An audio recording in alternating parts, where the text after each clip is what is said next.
It was August 1st of 2018. You called us out. You set us apart. You destined us for greatness. We are your unconventional generation. The world tries to define us, persuade us, and influence our future, but we will not conform. Our dreams are unconventional, like ending the world water crisis, rescuing the trafficked, providing for the impoverished, and restoring the hopeless. We dream of spreading the gospel to the ends of the earth, and we won't be silent. Our voice breaks through with authority, gripping the hearts of our parents, pastors, peers, and even professional athletes who want to partner with us. Our speech is unconventional. The words we speak, type, and text forward the gospel to the unreached on our campuses, cities, country, and globe. And now, we commit to unconventional action. It's time for us to move and to do something. Speed the Light is more than giving your money. Speed the Light is us, actively living the call we so passionately believe in. It's time to commit to action. We are created for more, to be more, to do more. The world has been waiting and the soil has been prepared. Gen Z, this is our time to commit to unconventional action. All right.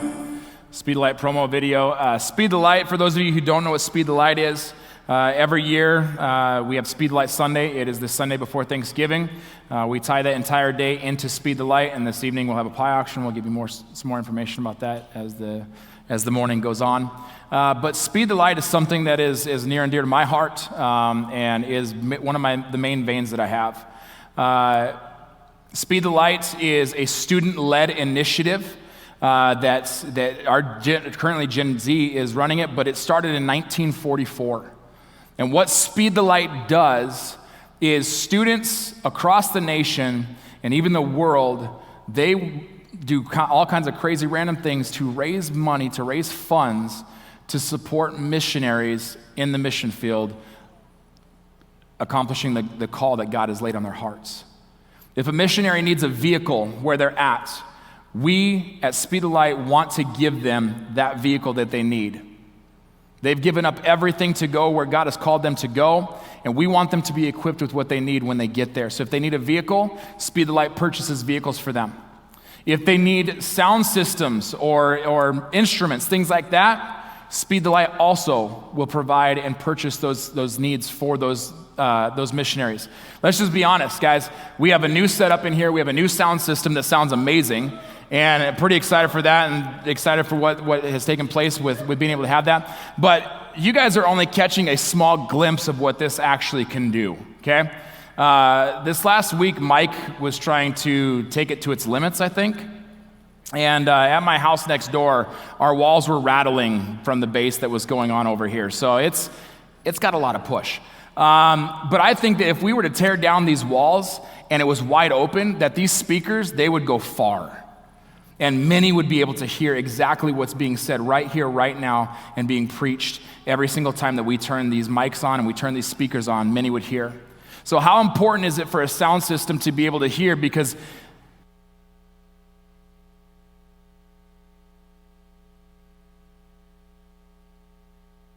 it makes a difference.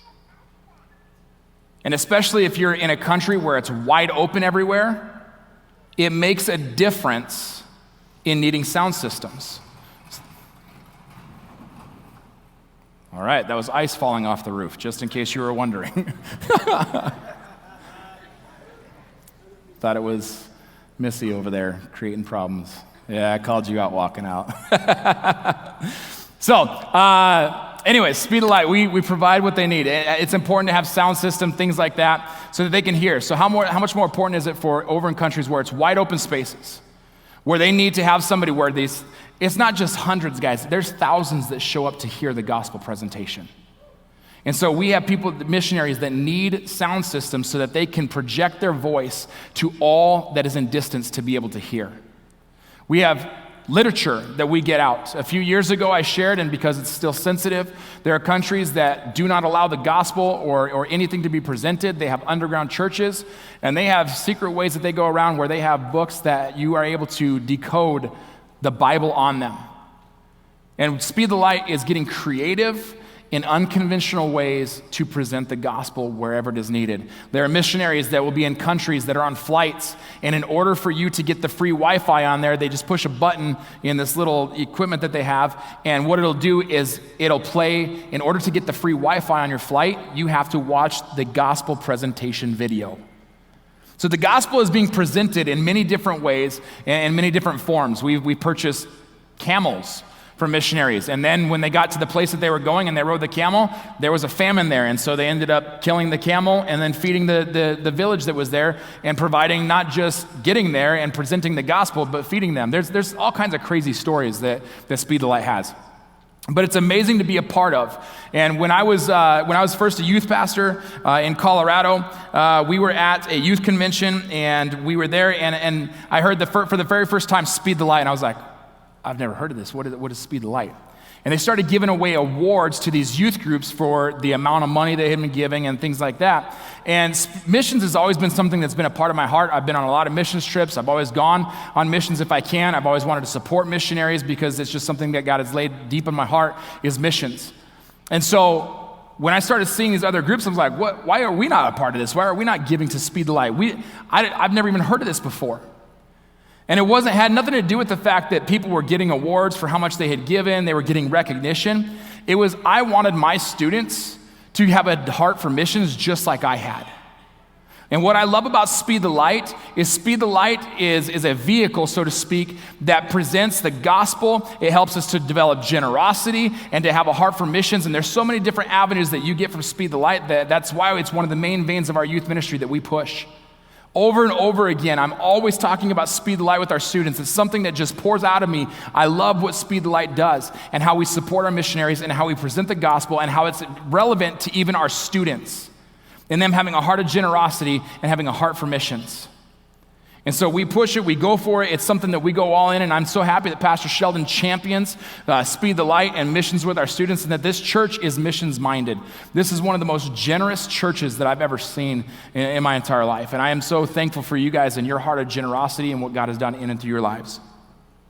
But this morning, with Speed the Light, there have been places where we have not been able to accomplish everything that we wanted to accomplish with there being so many missionaries across this world, that with that being said, all of a sudden this list begins to kind of just begin to develop of how many needs there are.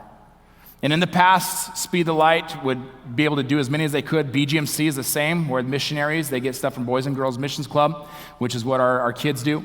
And these missionaries then, they apply, say we need this amount, it gets released to them. But there was only so much to be able to go out until in the last few years, something unconventional has broke out, and we have seen just an outpouring of God's Spirit upon this young generation and generosity and God's favor over Speed the Light and this generation with their generosity.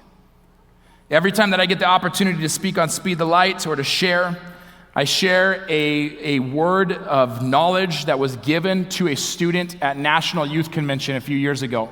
So this young lady got up in front. First of all, she felt like God had given her a word for her generation, so she wrote it down. Then she had the boldness to not only write it down, but then walk up on stage in front of thousands of teenagers of her peers. And then they gave her a mic. And she began to speak and to share the word that God had given her for her generation. And I'm going to share that word with you guys this morning. I've shared it before. Every time I get the opportunity to speak on Speed the Light, I share this, but I want you guys to hear it. And I want to remind our young generation what God is calling them to. So it says this: be prepared, change is coming.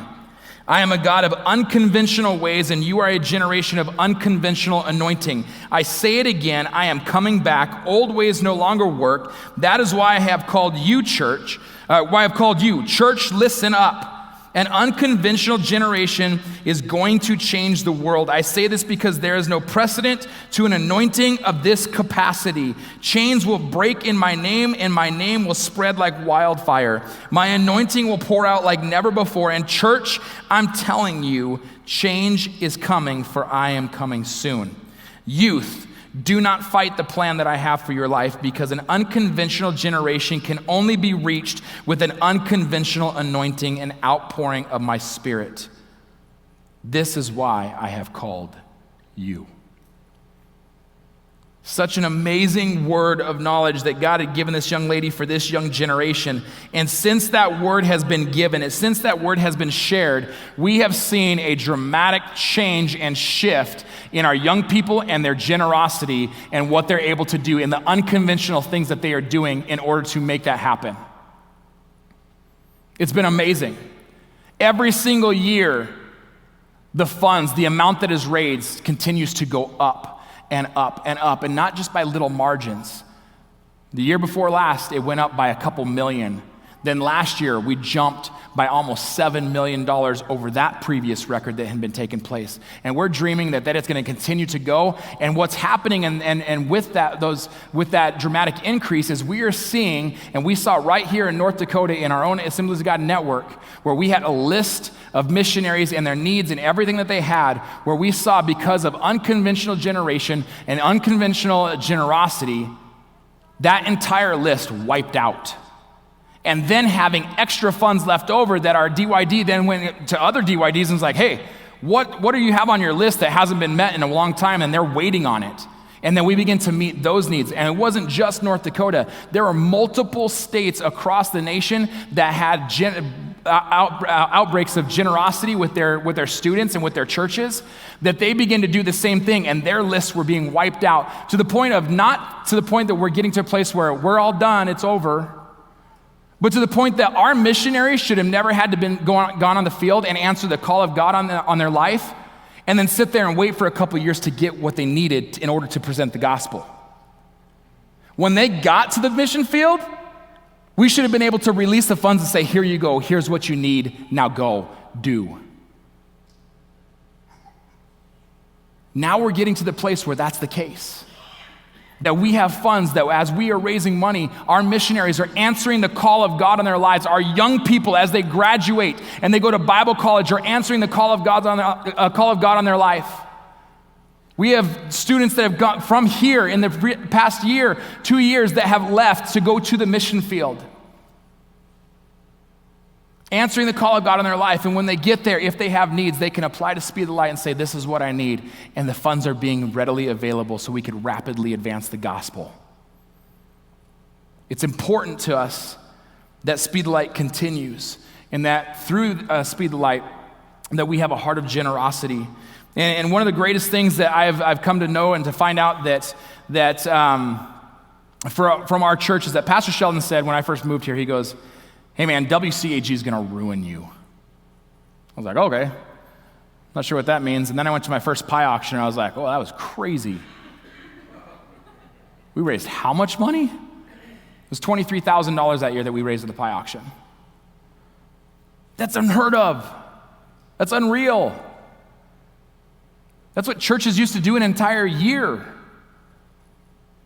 And then I've been here for over 7 years now, and we continue to see the heart of this church and the generosity of this church as year in and year out, faithful generosity, faithful giving, knowing the mission and where we're going and what we're doing in the 2030 vision.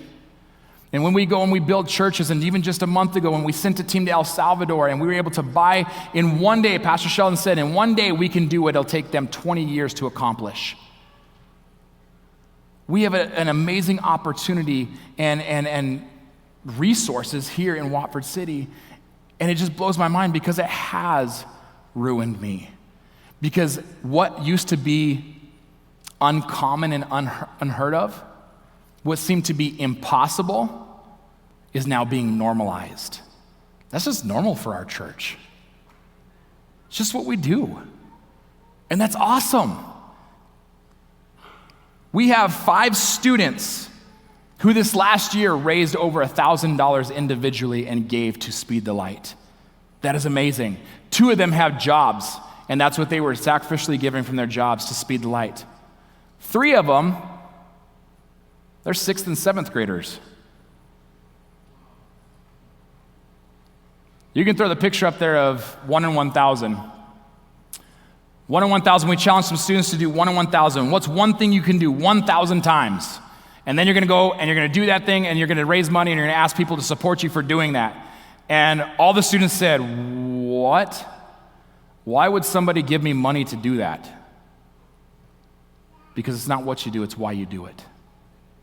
And that's what I would tell our students over and over again. So Nora McGorman did 1,000 volleyball bumps and raised over $1,000 doing it. London Devlin did not run 1,000 miles. That'd be pretty amazing.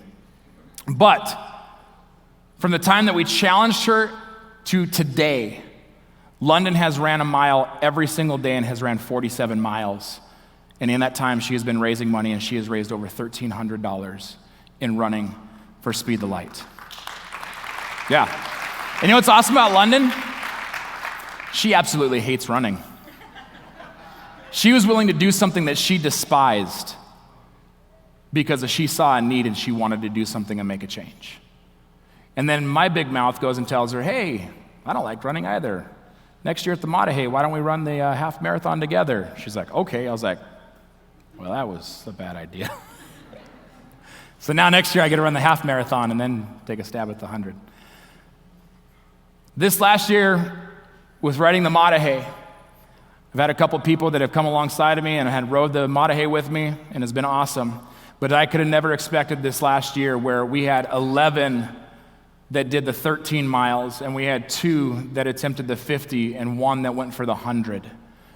This picture behind me of our Speed the Light team is the 11 that completed the 13-mile race, and the ones pictured, they were out stuck in the mud because it had been raining, and they were out there a while.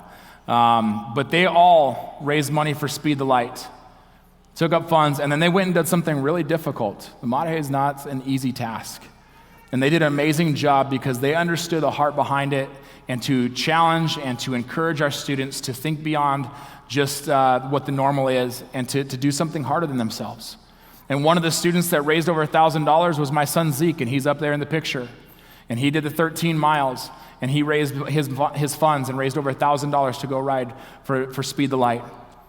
It's pretty amazing that we were able to raise over $13,000 in riding 13 miles for Speed the Light. So can you guys give a round of applause to our Speed the Light team? I know we did that before, but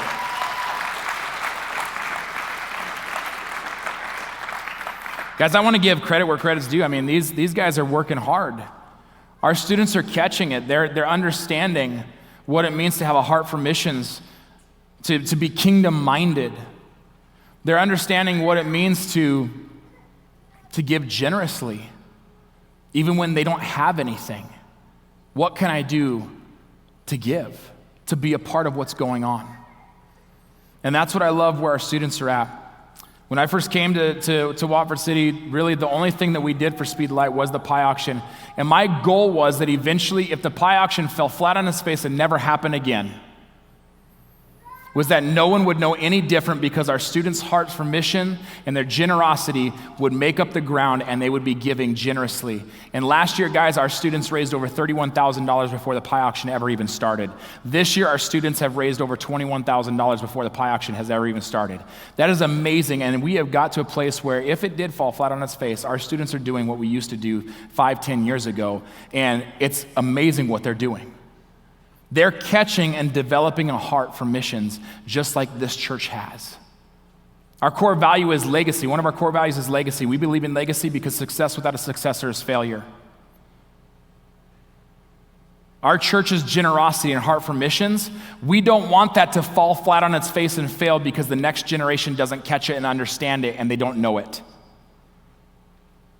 So the fact that they're doing this now and they're running with it and they're using a program like Speed the Light to be able to develop that heart of generosity and to give and to do unconventional things, I have great hope for the years to come when they graduate and they're right here in this room with us because they know what our heartbeat is, and it's to advance the gospel of Jesus wherever.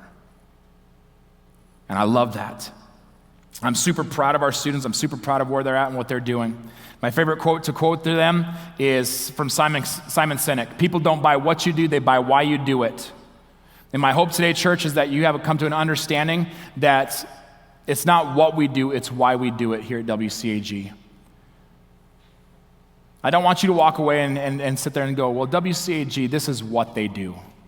I want you to be able to explain why. This is why we do what we do.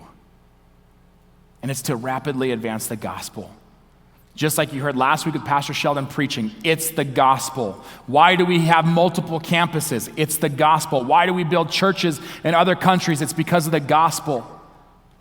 That's all it is.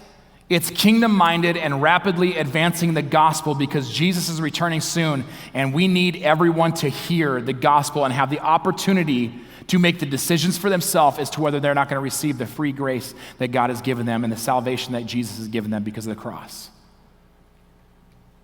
And so we want to rapidly advance the gospel.